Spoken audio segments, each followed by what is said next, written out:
Second.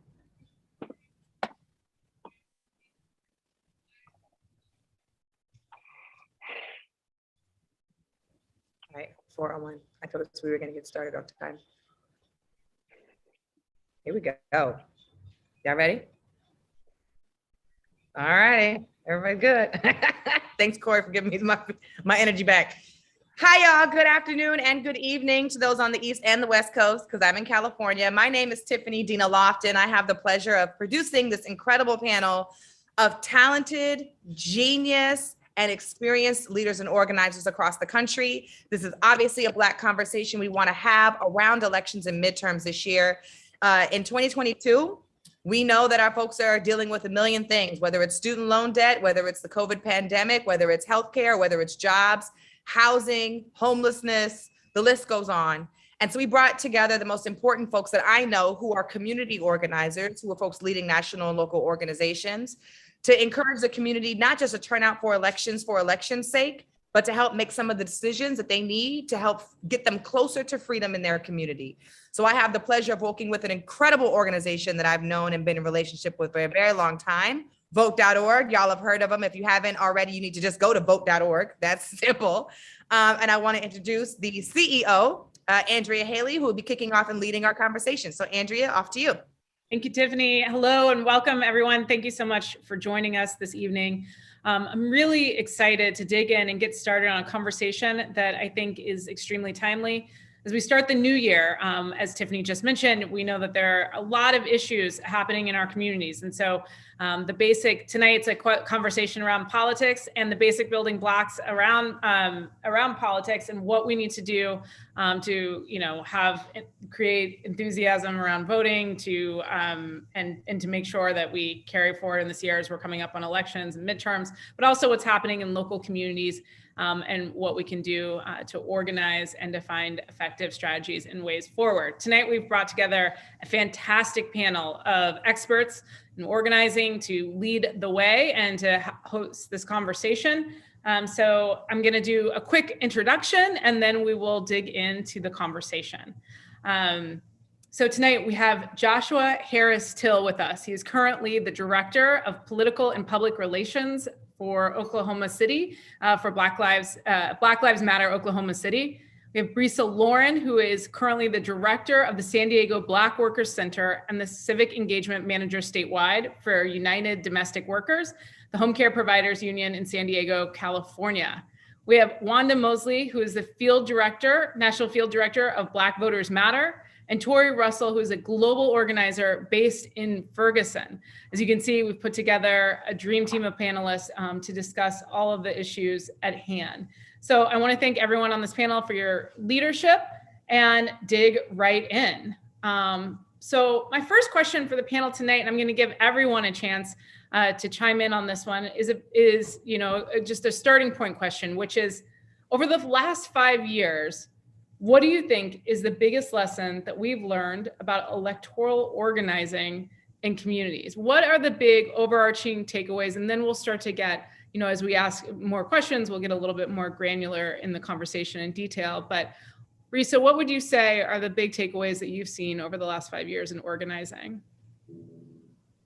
So I think for me, the biggest takeaways of over the last 5 years of organizing, especially around electoral organizing, is really making sure that we are building solid, genuine relationships with organizations, with the people that we're working with, and not using the typical political jargon. I think too many times we love to say allies, or, as unions and labor movement love to say, in solidarity, my brothers and sisters. And these things sound really great on the surface level. They sound really good on a mission statement, but we need to start having real conversations with people and building authentic, genuine relationships with the people that we're meeting with across the board so that we can start to have healthy disagreements, because I feel like the healthy disagreements, the conflict, is where you actually find the solution. And I think the second takeaway that I would that biggest lesson that I've learned in 5 years of organizing in the realm of language is also making sure that when you're reaching out to certain communities, that you have representation from those communities.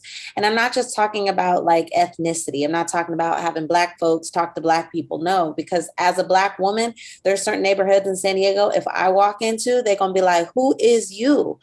And so it's really important to know folks from the community on the ground, because we've focused so much on social media campaigns, so much on hashtags and Twitter feeds and all these really great social media online campaigns. And we forget that there's a whole demographic of low propensity voters who have no idea what's happening, because that's not the information they're looking for online. So it's really important to get on the ground, literally walk the sidewalks, walk the neighborhoods, pull up at the liquor stores, pull up at the markets, and get to know folks and identify your key leaders in those communities that could start speaking to those communities. Because let me tell you, if you really want to get your message across, one thing I've learned is you're going to have to take your message and translate it into 8 different types of languages that are all in English.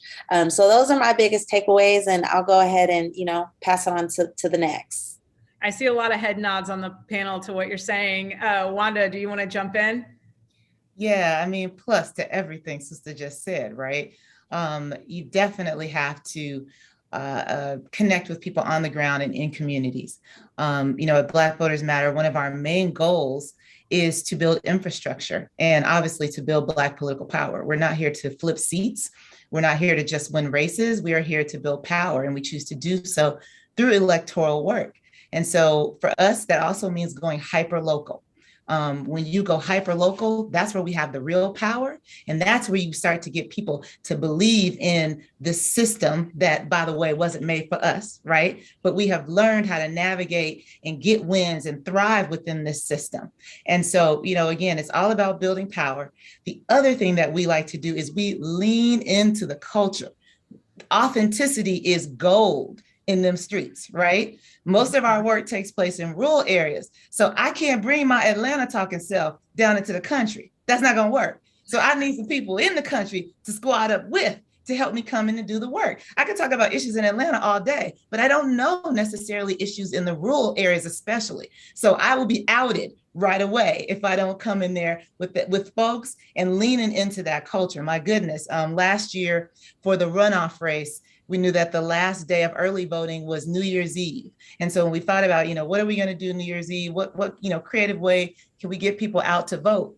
Well, we decided to not just do any food giveaway, but to focus on that very important New Year's Day tradition where Black families eat collard greens and black-eyed peas. And we called our event the Collard Green Caucus.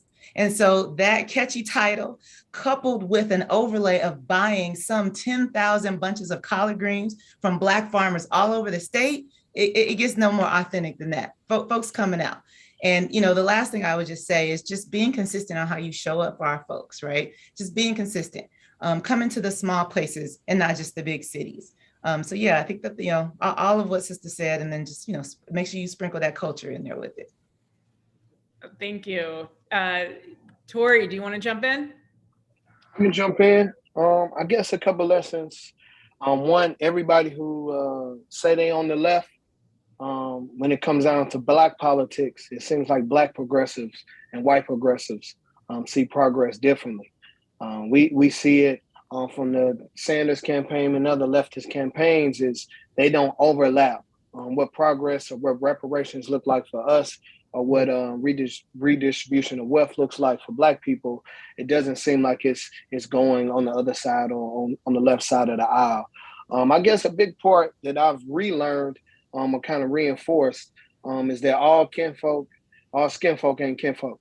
And so, from the hyper local all the way up into the presidential cabinet, we're seeing Black people in blackface.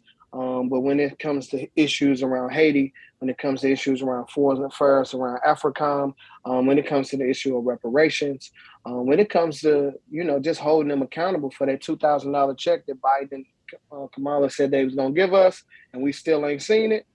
It seems like they have more talking points than they got actions. And I would say probably last and not least, is you just be very cautious of how you organizing our people. And so, what happens or what tends to happen is in these kind of election cycle times, from after the new year into the primary, Black people are not being really engaged. We hear about election, but most of the midterm elections and the primary start in places like Iowa, where not a lot of Black population. And so the primary process and some of the engagement is kind of low. And so we have to be very cognizant of who we're dealing with. And I guess the biggest takeaway is when Trump gone, it looks like all the white allies go back in the House.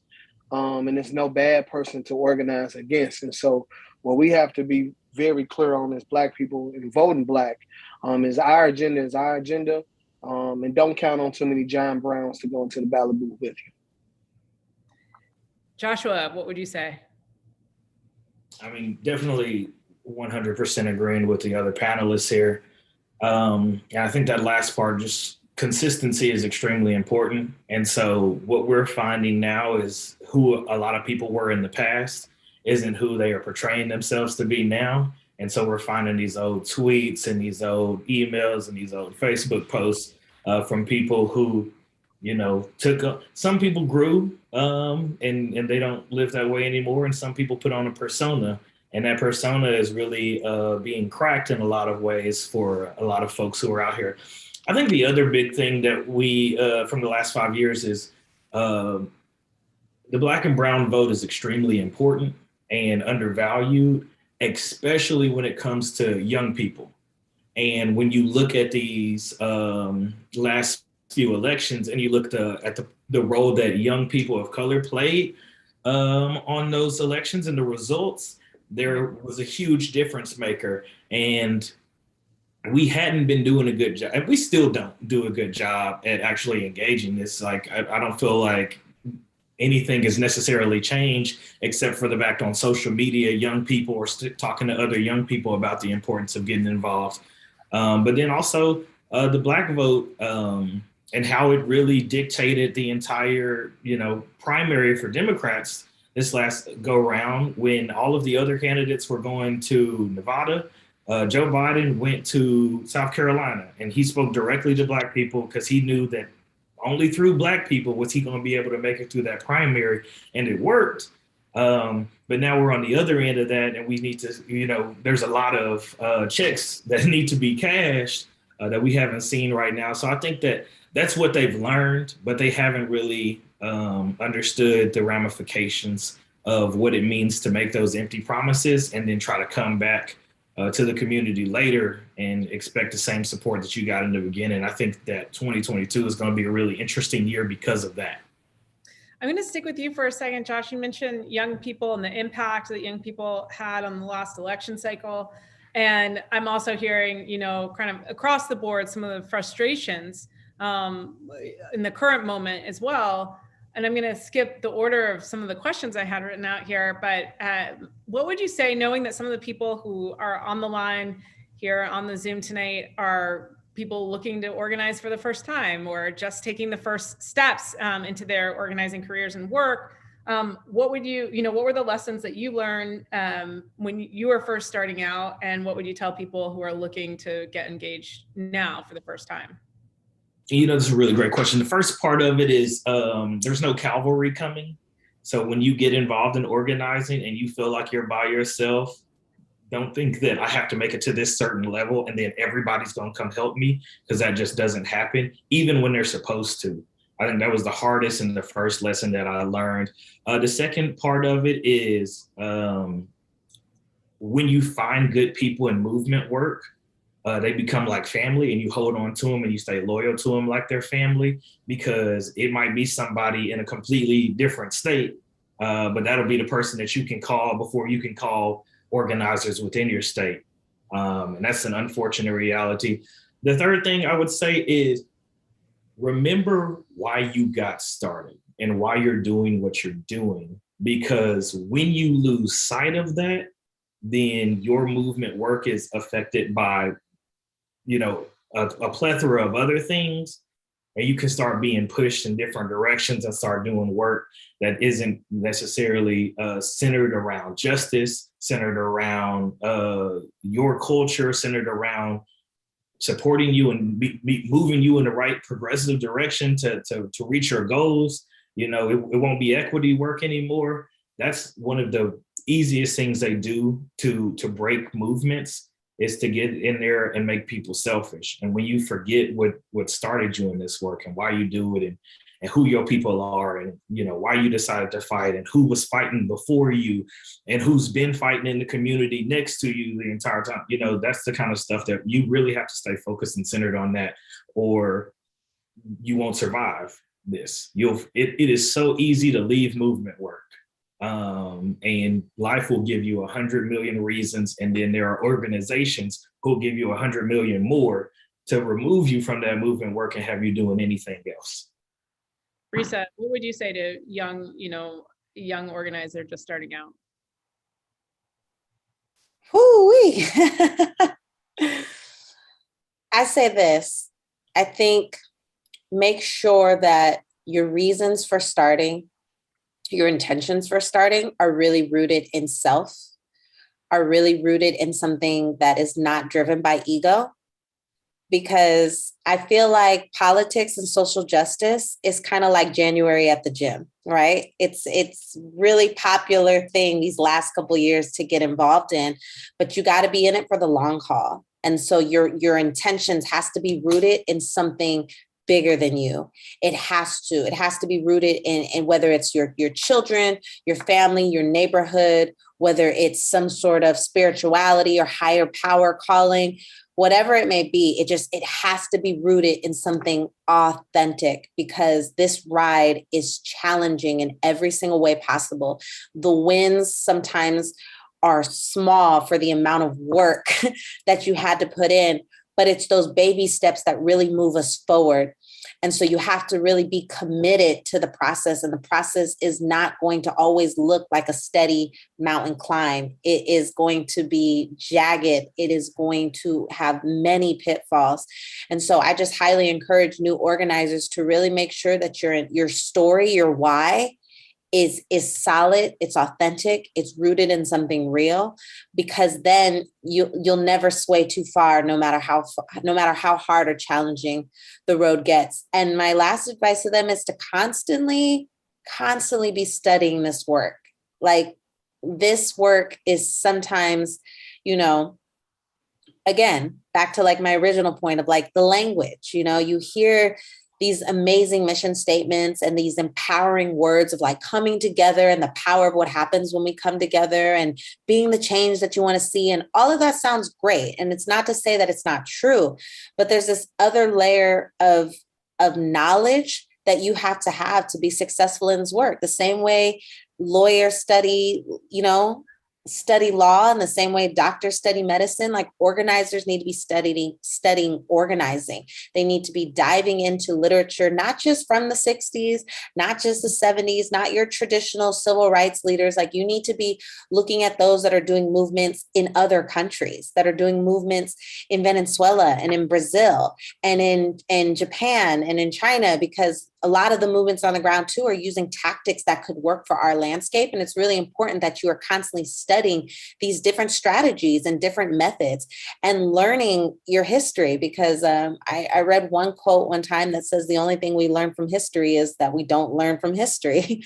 And it's really important that you are researching what's worked in the past, even just in your neighborhood, just learning the history of, if we're talking about Black communities, learn the history of the Black community, within your neighborhood. I mean, I had no idea here in good old San Diego, California, we are 6% of the Black population, that we used to have a Black Wall Street out here, and that the Black Panthers had an office out here in Barrio Logan, and that downtown used to be all Black businesses. You wouldn't catch any of that if you come to San Diego now in 2022. But it's really important to know that history and how history had changed, what systems were in place, what policies were passed, who was in office, because that will start to show you a pattern that is probably relevant to the movement that you're working on now. So be a constant student in this movement, and think bigger than what's given to you.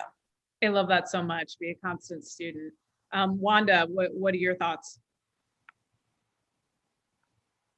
Oh, you're on mute.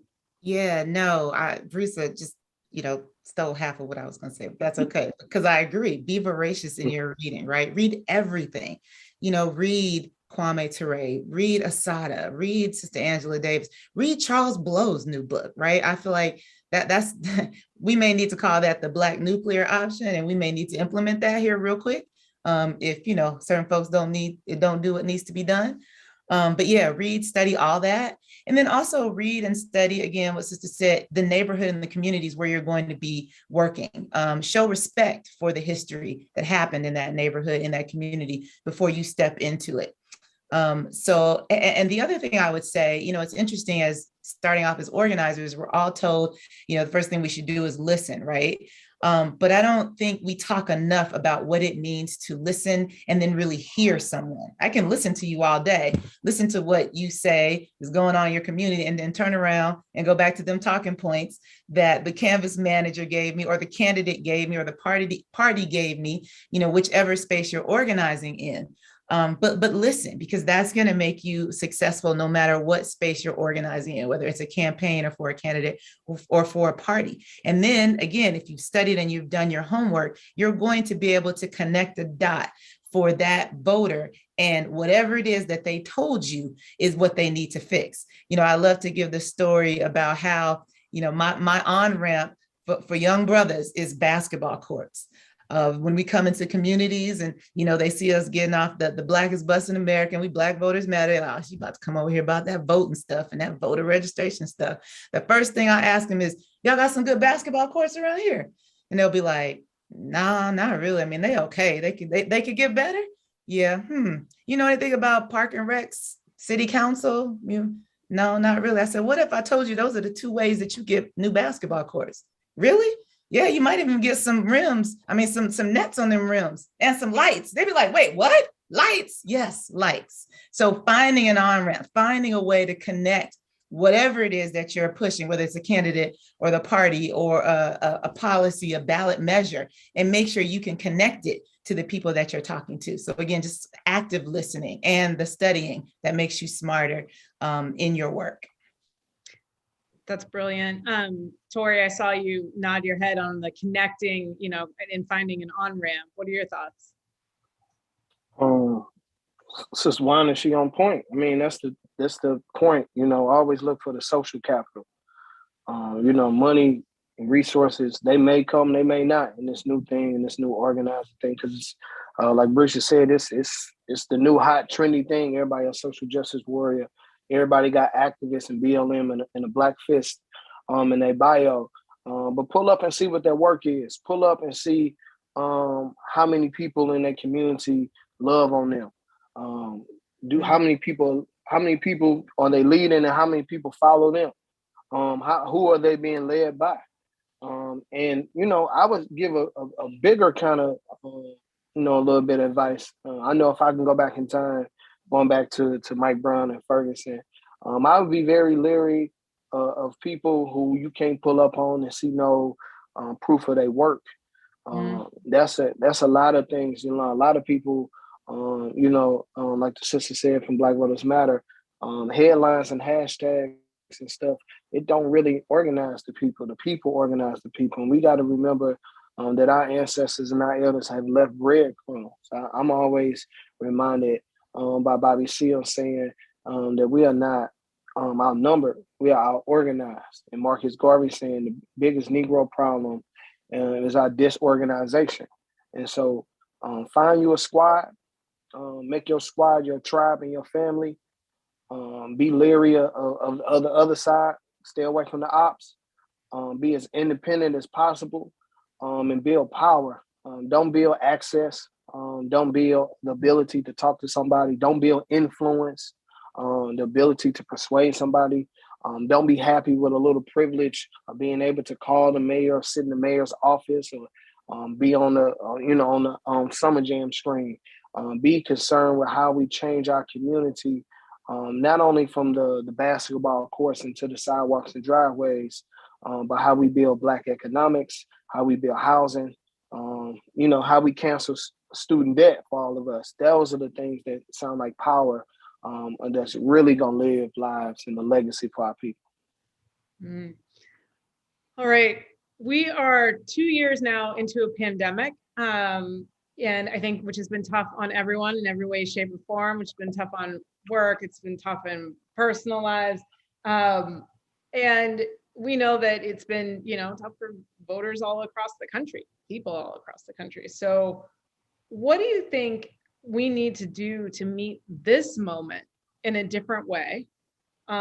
And how do we deal with the fact that, we've had so many things happening at once in our country, that there's a fair amount of very real and justified fatigue. So as organizers, what is the way to meet that fatigue right now in this moment? Wanda, you want to kick us off?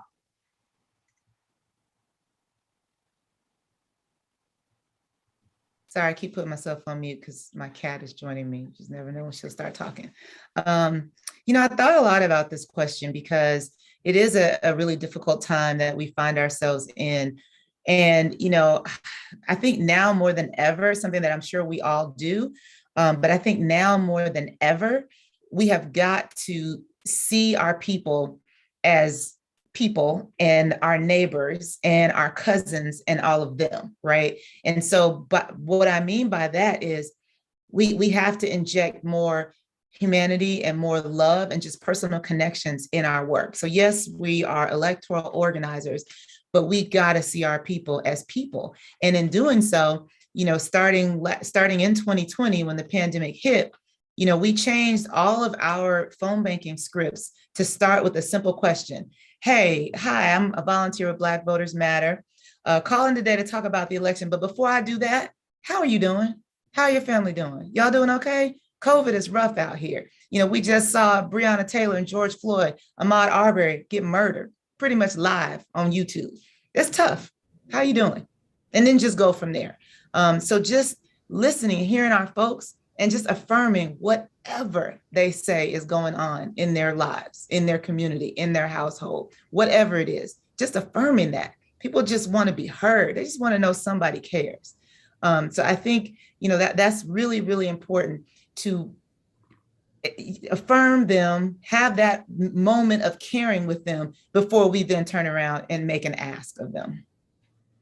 I hear you on that moment of caring and acknowledgement of where we are. So important. Josh, do you have anything to add on to that? I think that the fatigue is real. The trauma is real. How this is actively affecting your mental health is real.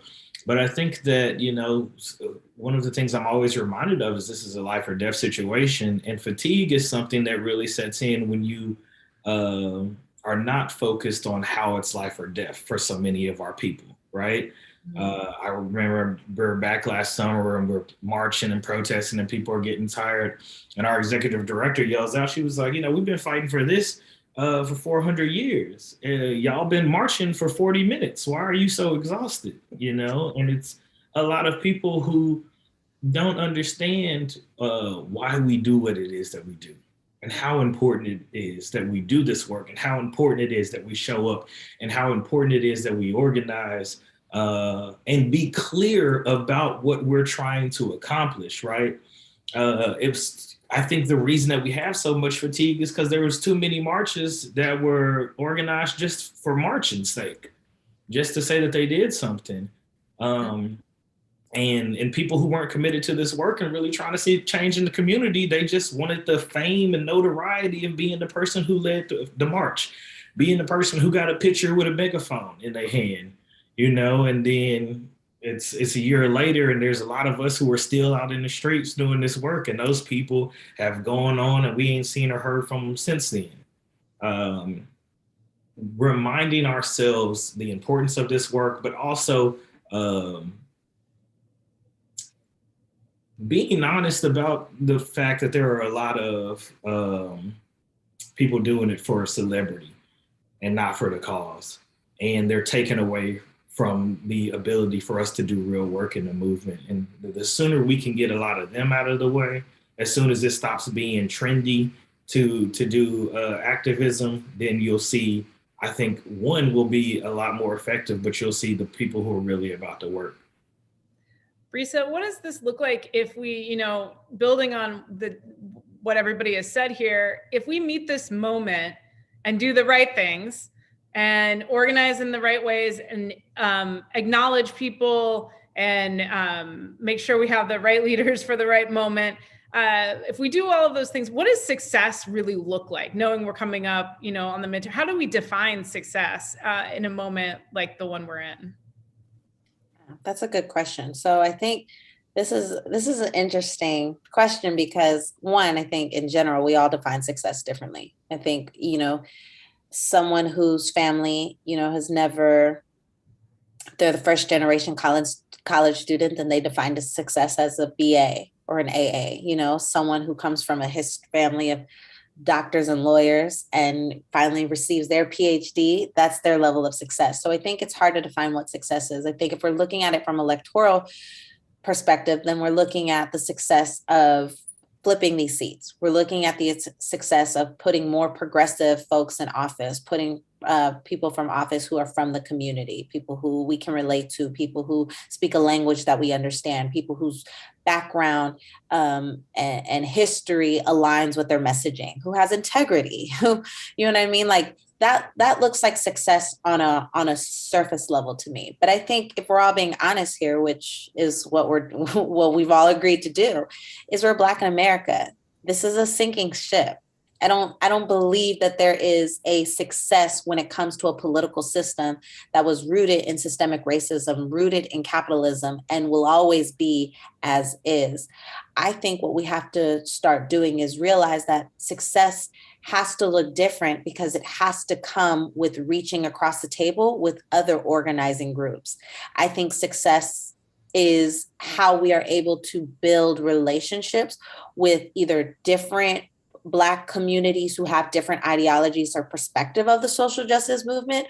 For example, folks that are abolitionists.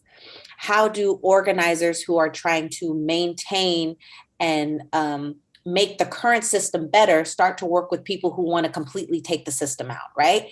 Where's the common ground there? I feel like when those bridges are made, that's a new level of success. I feel like when Black community members can start to organize with Brown community members, when we can get Latinos and Latinx community and Black community to go against law enforcement and combine campaigns against police and border brutality for those that are dealing with Border Patrol agents, that's where we're going to find new levels of success. I think that we have to remember that there's a great power in social justice movements when we communicate a different vision of the world.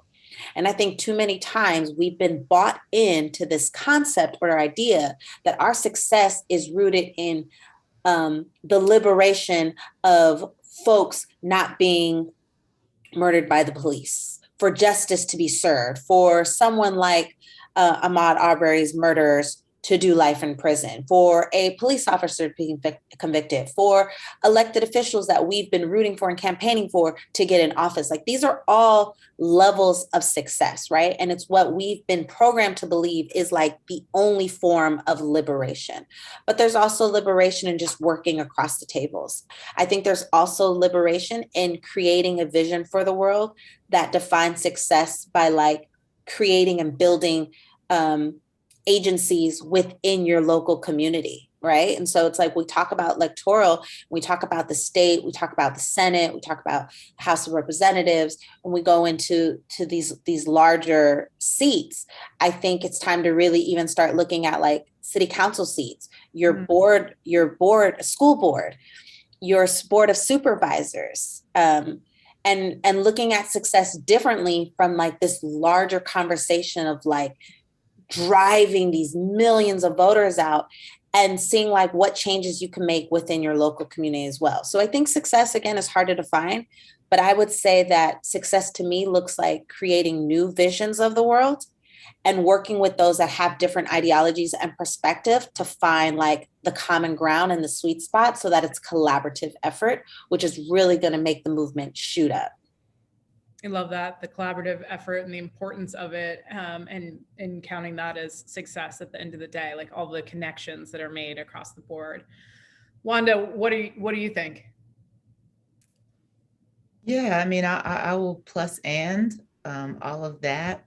When we talk about defining success, again, this is something that, comes from within. So within yourself, within your organization, within the communities where you organize. And you definitely have to sometimes fight to define what success is. I'll just share because, I'm amongst friends, right?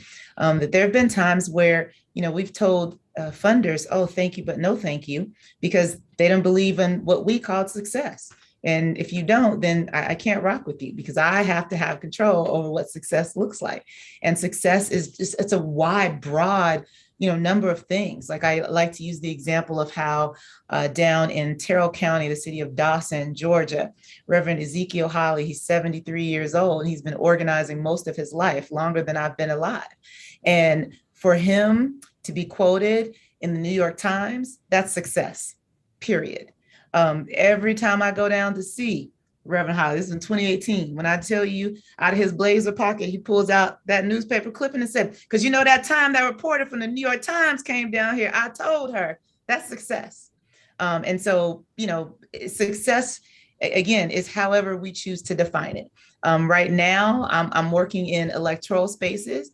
And the reason we work and build power in electoral spaces is because it's also a form of harm reduction. We know, again, going hyper local, where we have power and where we have the ability to, as Sister said, put people with integrity in these seats, then that's where we're going to get wins. They're also going to serve as a level of protection for us. So in the city of Brunswick, a group that formed after Ahmaud Arbery was murdered, A Better Glen, they defined success as getting rid of the district attorney who wouldn't file charges. And so it was an uphill battle. They fought hard to make that happen because initially that person was running unopposed. So there was a write-in candidate who came along. They organized in a very nonpartisan manner. They stayed in that C3 space and they were able to achieve a 100% increase in turnout. And they got that person out of that seat. But they didn't stop there because voting is just one lever to build power. There also has to be accountability. So they teamed up with organizations to show them and help them identify and understand what a progressive DA looks like, what a progressive sheriff looks like. And then they started their whole accountability campaign. 100 days in office. Hey, report card coming. You need to sit down and meet with us because these are the things we told you we wanted to see happen in our city. So that's what success looks like for them. So we have agency to define it. That's another way of us showing power, doing a little bit of flex on folks and just say, this is what I'm saying success looks like. Fantastic. Tori, I want to hear, I have another question coming, but I want to hear your answer to this one. So yeah, what does the success look like in your mind? Oh, you're on mute.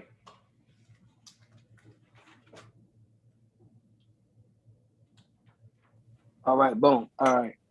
I had the Wanda thing going on, so I'm on mute. So I think after many elections, locally, nationally, all these cycles, one thing that I understood, especially after 2020, and watching people, shout down Black agendas, vote for candidates and parties who don't love us, and see somebody who ain't never did right by Black people turn the tide on just a lot of rhetoric, and become the president and all these other things. Is I define success as collective Black people improving ourselves, no matter what happens in this election. And not being afraid to even sit the election out if we don't have the resources and if we don't have the pathways. In a lot of states and a lot of counties, you need hundreds of thousands of dollars to even compete. You need a lot of organization and infrastructure. You need van. You need a whole bunch of stuff to compete with the big dogs. And we need to just be concentrated on how many people know your name in your community, how many people in our community are building up businesses, being in a relationship with each other, and even agreeing to disagree without violence or without hating each other, right? Because I mean, we can agree or disagree on what a progressive is, what a prosecutor, what a mayor should do, but we should be building up our community, win, lose, or draw, be a Democrat, be a Republican, be a Republicrat, be it whoever's running on whatever ballot initiative or whatever prop. I just like to see us come to agreement before the election, win, lose, or draw, stay cool during the election cycle, and build up a strong community if our candidate wins or if our prop fails. Okay, I have another, another question here, which is, you kind of hit on, I can't help myself, I was going to skip to something else, but you kind of hit on just such a key pivotal,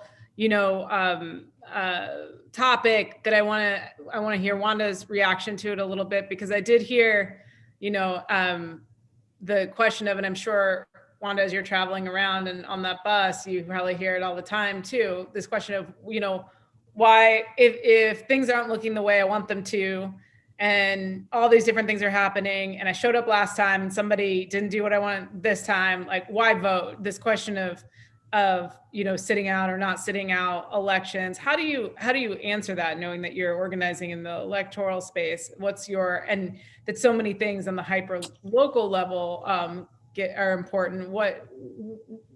What's your answer when people say that? I mean, it's understandable why in this environment those feelings are out there. How do you address it? Yeah, that, it is tough. It can be difficult, but I'm gonna try to practice what I preach. So the first thing I'm gonna do is listen, hear, and affirm whatever they say, right? Whoever I'm talking to, I'm gonna affirm what they say. So if they say, yeah, I ain't always, really feeling this voting and these candidates and whatnot, guess what? Me too. I'm the same. I'm not feeling this voting thing sometimes. I'm not feeling a particular candidate. And, in a lot of ways, that's easier for us because we're not out here caping for candidates. We are here to build Black political power, period.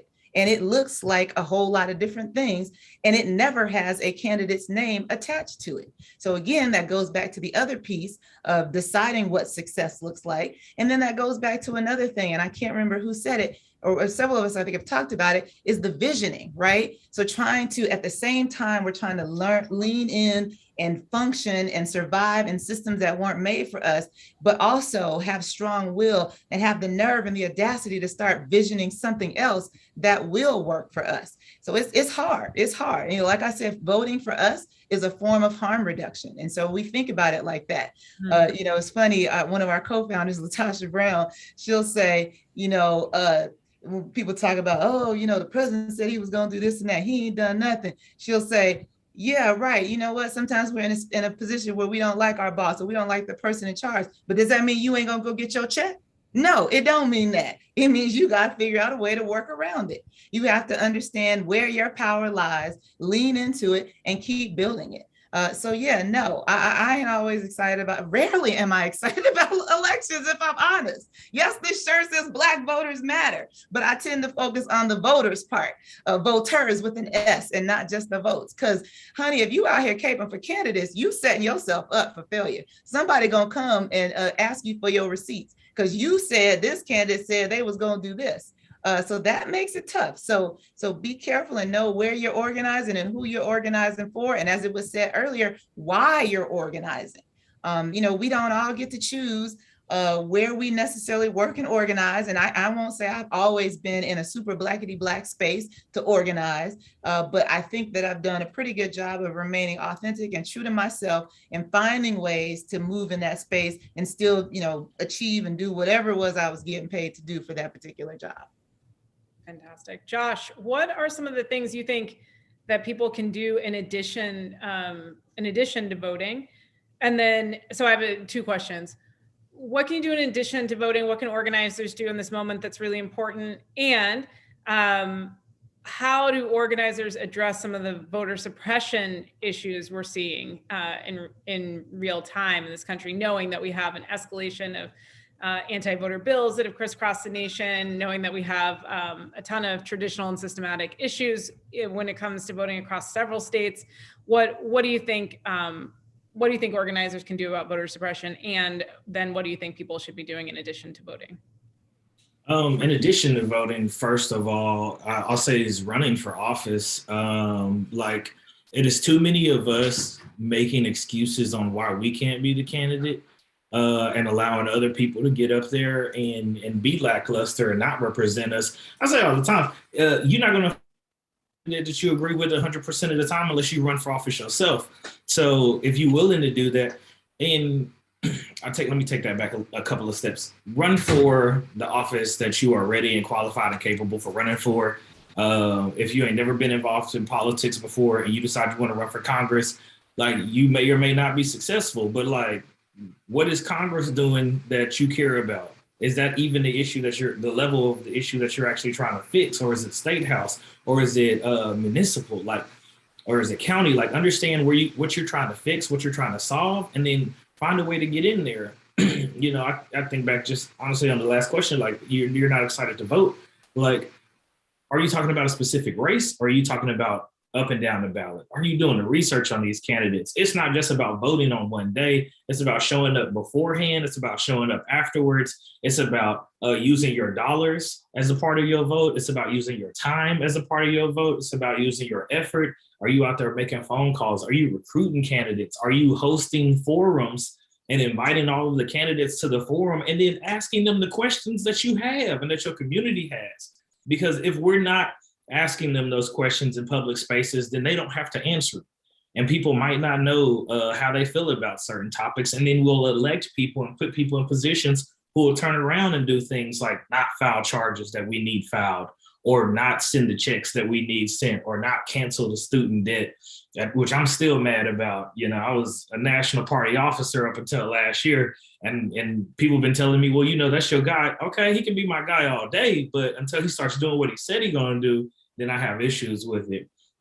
How do we deal with the voter suppression that we're dealing with? It's such a lack of involvement in the powers that control voting, right? Nobody cared about Secretary of State as much before Stacey Abrams, right? And Andrew Gillum, even when we saw that voter suppression happening on this huge level. But you can volunteer to go work your polling location right now, and it's not even volunteering. You can get paid to do that. And I've never gone to vote, and I live in Oklahoma, so it's not that surprising. I've never gone to vote and seen the black or brown poll worker, period. And the people are usually elders from the community who are doing it. I've never seen young people really taking those positions. If young people, and especially black and brown people, took over voting locations and polling locations, that in and of itself would increase voter turnout, because people would be like, oh yes, I got to go see such and such who's at the polling location, or they reminded me about it. But more than that, it's about the people we're electing. We're not getting the reason that we're fighting over this. Dial it back, right? The reason we're fighting over HR1 and HR4 right now is because we don't have enough progressive people in there and black and brown people in there who feel the need that it has to be our highest priority, right? We have people in there who don't think that there is voter suppression is an issue. There are people who think that if you don't have an ID, you shouldn't be allowed to vote, right? It's people who, in Oklahoma, we have the most regressive voting laws in the country, right? The shortest voting window, it's only a total of 3 days. There's no same day voting. You can't get registered to vote online. It's horrendous. And they're saying that it's for one reason. We already know what the real reason is, but are we electing people who's going to do something about it? It's not about, what party, it's not about their platform. Ask them the questions about the issues that are important to you. And if they aren't giving you the answers that you seek, that you desire, that represents your community, then they need to be removed and you need to put somebody else in there. But you have to be a part of putting somebody else in there. You have to recruit candidates. You have to run for office. You have to donate to people. So many people are like, yeah, I want a new candidate, but won't give $25 a month to support that candidate. And then they're like, well, why wasn't they successful? Well, because campaigns are expensive. And we can't do them off of, strong will and emotion. And I think our involvement is so much deeper, right? And it happens from the beginning of getting involved in the political process. And it's that accountability. I think either Juana or Brisa was talking about that accountability afterwards. I love that. 100 days report card. Like, let's have a sit down. Let's have a conversation. Staying involved. We used to sit around the table or the radio and listen to the president's address or read the newspaper, and we don't do that anymore. Too many of us are getting our information from Facebook and Twitter. And sometimes it's good. Sometimes Twitter be ahead of the news. But other times, we're not getting the information that we're supposed to be getting, and we're uninformed when we go to make some of these decisions. And that's why they're able to pull one over on us. If you have the information, politicians can't lie to you as easy because you can call them out right there in the moment. And I think that's the part that we miss. There's less forums now. There's less town halls now than there was in the past. And too many people are skating. You really want to make your representative represent you. Make them show up and be surrounded by people and have to answer for the way that they voted.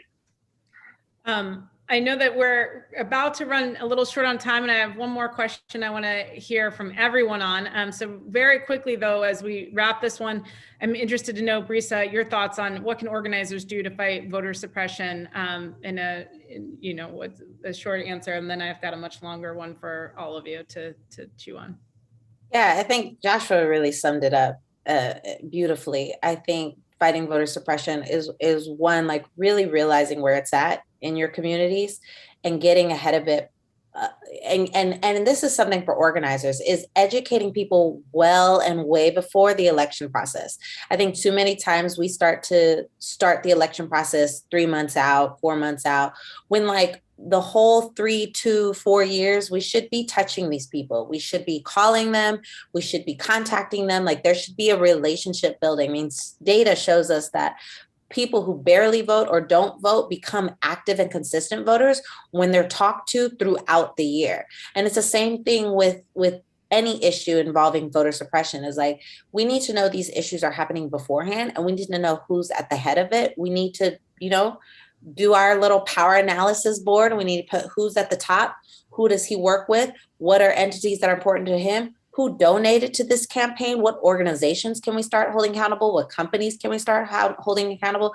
And again, like it could be a black, a black issue, could be a black agenda, but depending on your community, you may need more than just a black vote. So it's going to be about really communicating and working across the table from the start. Not when it's time to hit the polls, but start doing the groundwork way before it happens. Because one thing we can bet is they're going to do voter suppression. One thing we could bet is that the system is still racist. And one thing that we can bet, we're probably going to have to vote between the lesser of two evils. Like these are things that are going to happen. If we can get out of fantasy and focus on reality and stop taking it so personal, even though it's personal, just know that this is a system you are working in. When you can accept that this is a system you're working in, your defense is so much stronger. Okay, before I skip to the next question, does anybody else really burning to answer this one? Okay. Yeah. Was that a yes, Tori, or no? Yeah, that's a yes. Okay. Because I don't want people to leave and be disillusioned. It's illegal to gerrymander districts. If white people that are running the system are allowing people to gerrymander your district, Democrat and Republican, then you can't really beg black people to go vote. If you're allowed to it's against the law to suppress someone's vote. No state can send someone to the federal government when they're suppressing votes and not allowing democracy to happen. But we're seeing this for decades. I believe what's happening is the vast majority of black people, and we just looking at the sheer numbers from St. Louis to Birmingham to Cleveland, 75% of black people are not voting in majority black cities, right? This is because the majority of us understand that it ain't nothing there until we put it there.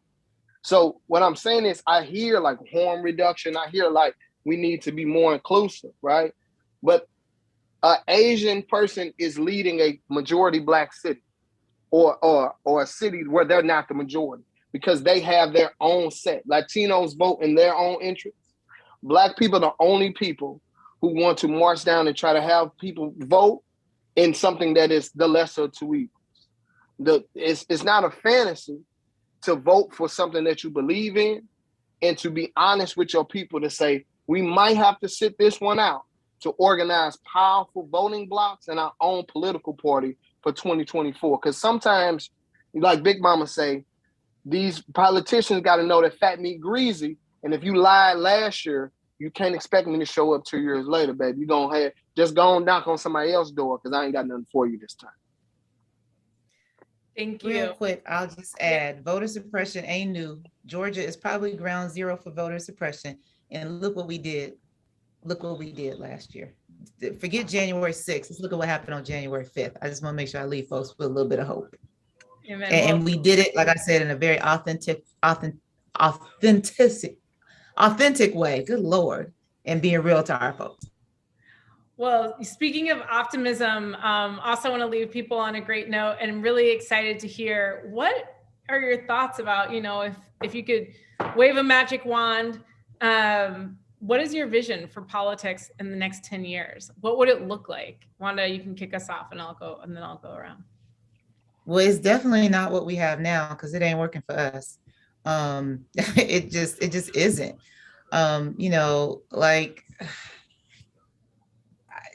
That's a hard question. I'm not even gonna lie. And I think one of the reasons it's so difficult is because we, the organizers, get so caught up in what we're doing that we don't take time to vision and see, other ways that we could govern. Like Sister said earlier, look at what's happening in other countries. Folks always want to talk about how bad it is in white folks always want to talk about how bad it is in Cuba, but you ain't hearing about the COVID numbers. You ain't hearing about a whole lot of other stuff because they got some things working down there that work for them. So we have to start envisioning something else.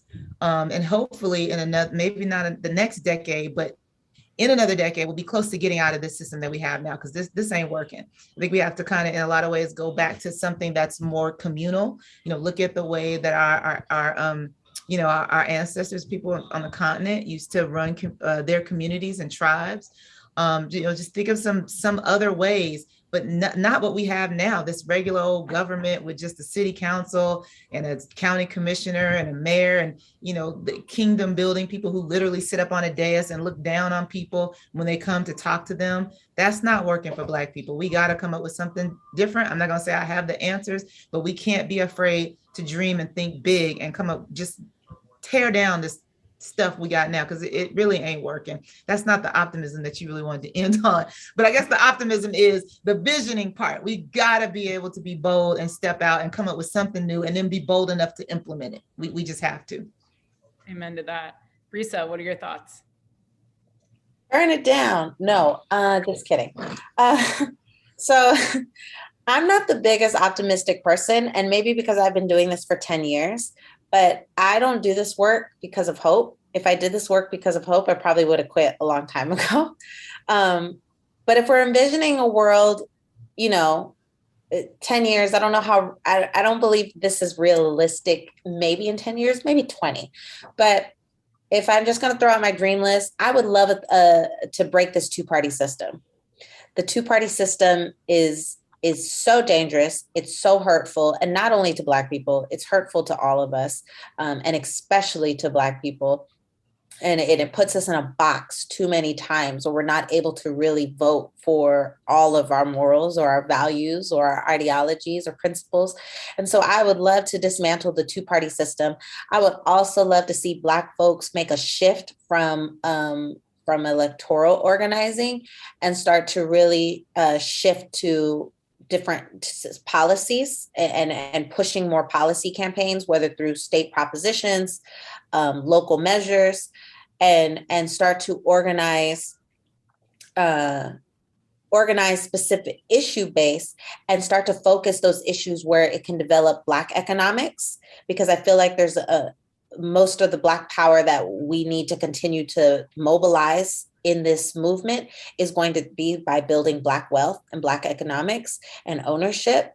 And so I would love to see a push to build our own economies, in a sense, and start to see us create our own clinics and our own healthcare facilities and our own education systems and our own schools and colleges and our own banks. And I just think that we're at a point now politically, especially because of what we've seen throughout voting, throughout the electoral system, is that Black folks are still being fed crumbs at the end of the day. And this system is the way the system is going to be. And we can continue to move the needle forward. And it does move, and it does create a shift. But I think at this point, a lot of us are exhausted, and we're ready for that more revolutionary ideologies or perspectives. And I think for me, it's really seeing us have ownership of all these systems. And if we can't change the current system, I'm ready to create our own. Hear you. Joshua, what do you think about your vision for politics in the next 10 years? Oh, mute. You're on mute. You know, we all got to do it once, except for Brisa. She perfect. I'm like, politics as a whole, or like political issues in and of themselves, because there are like so many different political issues that come to mind that I want to see us not debating anymore. I mean, you know, canceling student debt, free healthcare, free college, wage equality, like the elimination of the prison industrial complex. But I think, you know, how do we get there? What do political change? I want to see 95% plus voter turnout, right? I want the average age of elected officials to come down drastically. I want to see less old white men elected officials and more Black and brown women specifically. I mean, you know, I want the brothers to get elected too, but you know, I was raised by a single mother. I know when you really want to get some problems figured out, you call a Black woman and she'll help you get it together. I want to see the elimination of the Electoral College because I think this myth that our vote doesn't matter is so heavily rooted in the Electoral College. And if we could just get rid of that, where one vote is one vote instead of these people who are supposed to represent votes, then we could go a lot further towards, you know, getting people to actually show up to the polls. I want to see the access to elected positions not be so dictated or heavily motivated or decided by money. Right? You can only run for office if you got enough money. I want to see that eliminated so that we can have real folks who really represent the community be able to run for office without having to quit their jobs or, you know, sell their house or, you know, go into poverty. And then elected officials, I want them to actually be able to get paid too. You know, there's a lot of disparity there. There's a lot of people who I know in the Capitol right now, elected officials who got to have a second job. And because they can't make enough money as elected officials, they're more beholden to people who have money. Like, I want to see that influence money has on politics taken out of there, but I want to see, you know, it be equitable and real for people to be able to get elected and represent their communities the way that they want to. I want politics to be the art of compromise again. You know, when we talk about politics, it's left, right. You know what I mean? It should be focused on people and making sure the country is becoming better. And if you think that that's what they're doing right now, you are sorely mistaken. But that's what I want to see us get back to. What a wonderful vision. And I personally love this shout out to your mom too. So